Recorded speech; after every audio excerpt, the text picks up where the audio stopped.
poetas uníamos fuerzas, enseñanza, abuela, somos sus nietas, trabajamos por el bien. La magia está en este tren, donde no solo es ella y él, sin género también. Compañero de vida, fue integrante de la Unión Ferroviaria.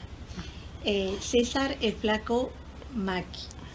¿Cómo viviste el momento en que se desalojó la estación central General Artigas por parte de los militares, lo cual después nos condujo a la huelga de 42 días?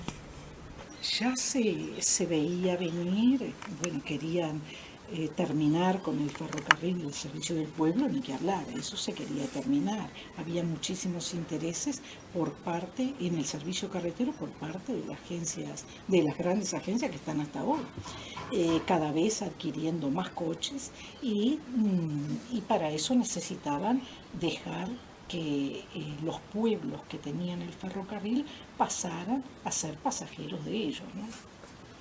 Y allí, en el vínculo ese que tenían los directores con las empresas privadas, entre lo público, lo que se llama hoy conjunción del interés público y privado, había que dar la lucha y no podíamos decir que sí a todo. Bueno, y ahí nos tocó en esa época estar, y cada vez se fue agudizando más, y en el año 83, ya con una unión ferroviaria provisoria, se empezó de una manera bastante clandestina, claro, a trabajar, a integrarnos de a poquito todos. Y en el 84, ya con el 1 de mayo, donde la Unión Ferroviaria Provisoria va como Unión Ferroviaria, sale de Peñarol, y no sé si unos compañeros de Central, yo me fui de Salinas, no sabía todavía, en el 83. Ya en la del 84 nos pudimos organizar un poquito más y ya se pidió una entrevista al directorio, que estaba el coronel Mila de presidente y estaba Sureda de gerente general. Era una administración que tenía el directorio cívico-militar, ¿no? Sureda por un lado, que estaba un poco más abierto, decían los compañeros, a conversar, y por otro lado Mila, que era el presidente.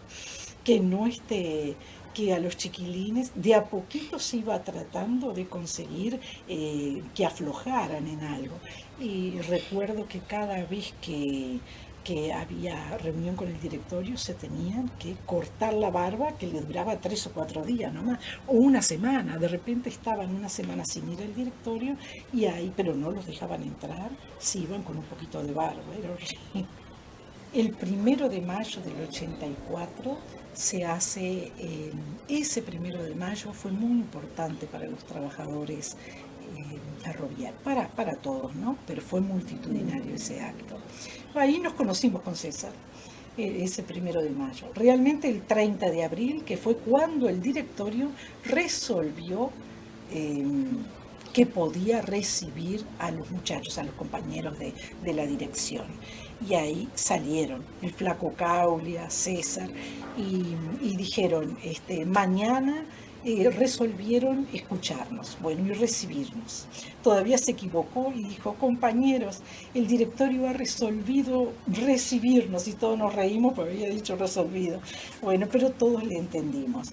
Y bueno, y al otro día, no sé, eso fue el 30 de abril del 84, al otro día fuimos al 1 de mayo, un 1 de mayo también fue un mojón ese 1 de mayo del 84, y realmente, nosotros, bueno, ese año, en agosto, nos fuimos a vivir a Montevideo, a Sayago, y allí, eso fue en el 84. Fue un año de mucha organización. Se fueron a visitar los compañeros ferroportuarios, así como hoy la Unión Ferroviaria va a la Argentina. Se fueron a reunir con los compañeros de allá, compañeros que estuvieron 10 años, habían estado en un sótano sin poder salir, y recién para el año 83 en Argentina pudieron salir y se reunieron con los compañeros ferroviarios de acá, que se fueron, no me acuerdo si era el bus de la carrera o ya se fueron Silvia, Juan, César no me acuerdo si Gerardo también debe haber ido, no recuerdo qué más, creo que ellos 4 fueron a la Argentina. Bueno, nos contaron, era importante unir lazos con trabajadores de otras partes del mundo, sobre todo de países vecinos, como en el caso de Argentina, que teníamos no se llevaba adelante, pero había un programa que tenía AFE, que era ferrocarriles argentinos, ferrocarriles paraguayos, que nunca se llevó a cabo para unir los dos países, lo mismo con Paraguay, que las vías eran diferentes, etcétera, pero no se llevó a cabo. Por parte de los trabajadores, sí. Bueno, ese año fue Fermental y allí hubo muchos logros, sobre todo que pudiera haber diálogo con ellos, porque se acerca el primer paro general y allí no se querían poner, por ejemplo, sanciones a todo el mundo y fue una lucha para que no se sancionara. Había gente que ponía, bueno, que no había venido por problema de locomoción, pero el asunto es que se vio que ya iba a haber respaldo de la clase trabajadora a ese paro y fue muy importante. Y bueno, y durante todo ese año se siguieron dando muchas situaciones donde se vio que era posible ir ganando cosas. De a poquito se fue dando. Y habíamos muchas mujeres allí, ni que hablar. Habíamos entrado además en el último concurso muchísimas mujeres jóvenes. Y de a poquito se fue cambiando eso. En cuanto en enero, en junio del 85 nace nuestra primera hija, Ana Clara, en el medio de la lucha por conseguir derechos, ¿no? Porque en el medio de la dictadura ya el 1 de marzo habíamos tenido la asunción de ese Sanguinetti, el primer presidente de la dictadura, donde había dicho claramente que no iba a dejar ganar a nadie un conflicto, que él ganaba todos los conflictos. Era un desafío brutal ante esa prepotencia. Y bueno, en agosto del 85 entramos en huelga, porque no había forma de que salieran los trenes, cada vez con más atrasos, se hacía lo imposible para que no se recuperaran, para que no se arreglaran, para que salieran fuera de hora, tarde, para que los pasajeros cada vez estuvieran más desconformes. Los pasajeros nunca nos abandonaron, siempre junto a nosotros en todas las movilizaciones, subían al directorio con nosotros, y siempre también peleando por su derecho a tener un ferrocarril a su servicio, al servicio del pueblo, porque en esa época había 6, 7 ambulancias todos los días esperando en el patio cuando se bajaba la gente del andén, porque no había otro medio para transportarse si vos no tenías el ferrocarril y estabas enfermo que ese. Y ahí las ambulancias de salud pública te llevaban a los diferentes hospitales. Ahí venían en sus trenes los gurises que venían a estudiar, la gente que venía a trabajar de lugares donde no había posibilidad de ningún otro tipo de transporte, ni lo hubo, porque cuando cerraron dijeron que iban a poner un transporte alternativo y ese transporte existió en muy pocos lugares, porque por ejemplo acá, que es la playa, veíamos que a 40 kilómetros de Montevideo los ómnibus ponían, por ejemplo, la empresa Coxa, ¿no?, que tenía casi todo Canelones, ponía días de lluvia no entramos a tal pueblo, por el barro, por lo que fuera, no entraban. Sábados y domingos no hay servicio para tal lugar. Día feriado tampoco. Entonces esa gente, era mentira que tenía un servicio alternativo, no lo tenía. Y lo veíamos acá, que no era el fuerte del ferrocarril, era la zona balnearia. Veíamos en lo que era hacia el resto de Canelones. Imagínate lo que sería en Paso Ataques, al lado de Rivera, o en Valledén, o yo qué sé, en lugares donde, en el Cerro de las Cuentas, no sé, en todos los lugares que había unido el ferrocarril, ¿no?, estaban desprotegidos completamente. Así nos agarra la huelga del 85. querían sacar, no era que nosotros quisiéramos ir a la huelga, pero había que responder, como siempre, tenés que responder. Y allí estábamos, nosotros habíamos tenido, en el caso nuestro, habíamos tenido Ana Clara, y justo el 26 de junio, y justo nos toca reintegrarnos. Nos reintegramos y no es como ahora que podés elegir 3 meses de licencia, sino que a los 42 días te reintegrabas. Y estábamos haciendo las carteleras con mucho entusiasmo, pasacalles, de todo, porque ese día teníamos un paro con ocupación allí. Y no quería el directorio, era un local patronal, no quería el directorio sacar los trenes. Los trabajadores queríamos que se cumpliera con eso y presionábamos. Y bueno, y dijimos, vamos a sacar un tren que vaya con todas las garantías. Tenían que ir todos los guardas, tenían que ir los inspectores, tenían que ir los maquinistas, bueno, todo el coche en perfectas condiciones, que era difícil, como estaban los coches, con el poco mantenimiento o nada que se les hacía. Y allí, ese día de jornada, ellos, el directorio no cedía, y nosotros tampoco. Queríamos que saliera. El andén con miles de personas ya que se habían juntado de un servicio y otro para salir y haciendo presión. Y bueno, y ese día, mientras hacíamos toda la cartelería, era una jornada de mucho entusiasmo y alegría, ¿no? Porque estábamos trabajando con conciencia, ¿no? Estábamos militando, pero era el servicio de los pasajeros realmente.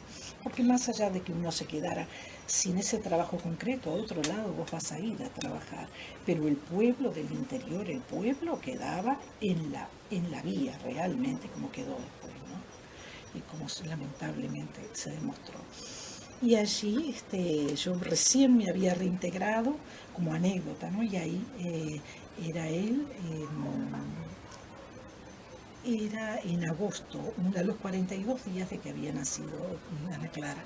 Y allí me dejo a mis compañeros y como estábamos también en la hoja nosotros, porque pagando alquiler y con un montón de gastos y los 2 ferroviarios, y ya teníamos muchísimos descuentos, ¿no?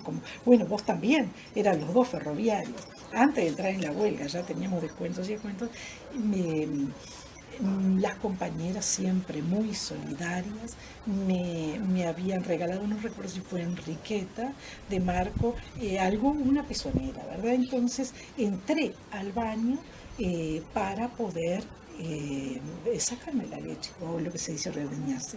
Y entro, cierro, teníamos un baño hermosísimo, las mujeres un toalé, era una vía, ahí conversábamos mucho. Y bueno, y a su vez tenía puertitas. Y allí, abajo estaba todos los pasajeros esperando, los trabajadores, gente de Peñarol, ni que hablar también, y nosotros ocupando toda la estación central. Esto era en un primer piso, al lado de donde estaba la escalera, daba a Río Negro frente a la remesa de no sé si es material y tracción ahí, que la derribaron después. Bueno, y allí entró al baño y en ese momento los milicos que estaban abajo vinieron a desalojar a las 400 personas, a toda la gerencia de Hacienda. Yo ahí ni me enteré, estaba en el baño, pero de repente siento una voz que le decía, acá, acá, y vi que era la voz sentí que era la voz de Sandra dos Santos. Teníamos muy pocos carneros, esa era carnera redomada y de familia además. Y entonces ella era la que les avisaba dónde quedaba alguien, me dice, acá está, acá, bueno, y yo me quedé ahí cuando los escuché, no abrí nada, ¿no? Seguí, y me empujaron la puerta y rompieron el pasador, y ahí me hicieron salir, fui la última en salir, ya estaban todos formados abajo, a todos los llevaban bajando la escalera, y por la rambla ahí que da ahí a Río Negro. Y ella muy ufana, junto a ellos como desfilando, chocha de la vida con que había hecho y mostrado todo para desalojar. Ella va junto con ellos, no con nosotros, sino al lado de ellos, allí como desfilando. Y había un periodista, un veterano, sacando fotos, y bueno, no saquen más fotos, y total, ¿para qué? Si usted cuando llegue al diario, era del día, cuando llegue al diario mañana, no van a, hoy, perdón, no van a poner nada. Cuando llegue allá, aunque usted quisiera, se lo van a censurar.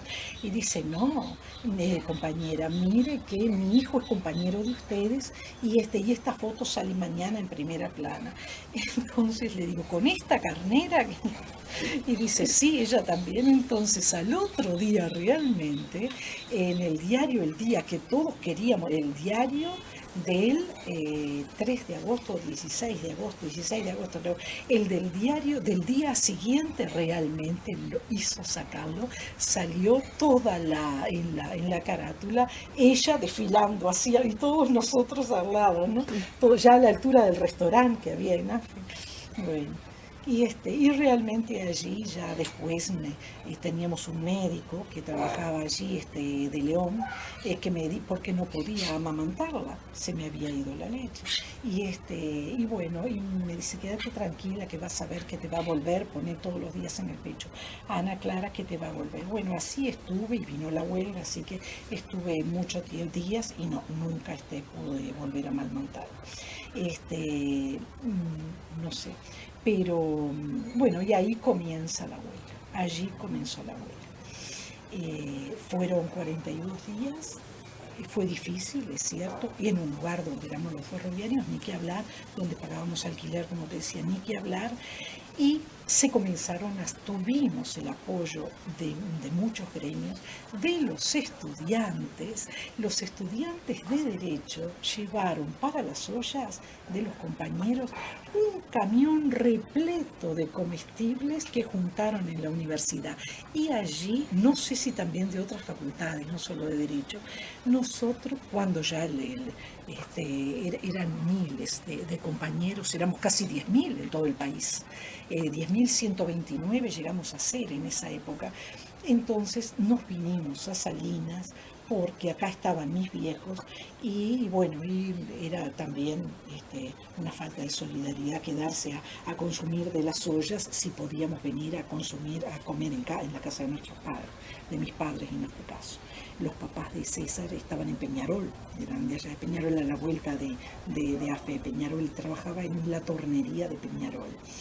Cuando llegaba el tren obrero de Peñarol y estábamos en conflicto, no nos movilizábamos hasta que no llegaba el tren obrero, porque ahí llegaban, de verdad, absolutamente, decían todos, llega la negrada, no como ahora que pueden decir que eso es una falta o que es discriminación. Se esperaba que vinieran todos los trabajadores y ahí sí agarrábamos fuerza en la camiseta, porque si no éramos todos administrativos y no era tan movilizador como el gremio obrero, ¿no?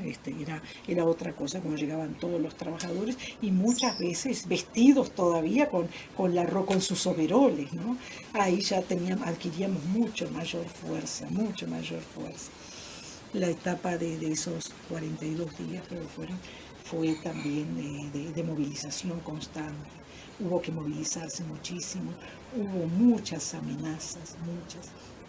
Los compañeros fueron a acompañar a César porque menos mal que estábamos acá ese día, porque lo fueron a buscar, iban de particular allá en Sayago, nos contaron los vecinos que habían dejado un Volkswagen a la vuelta. Era como si estuviéramos los milicos cuando fueron a jefatura negaban absolutamente todo, decían que no habían mandado a nadie, claro, serían particulares.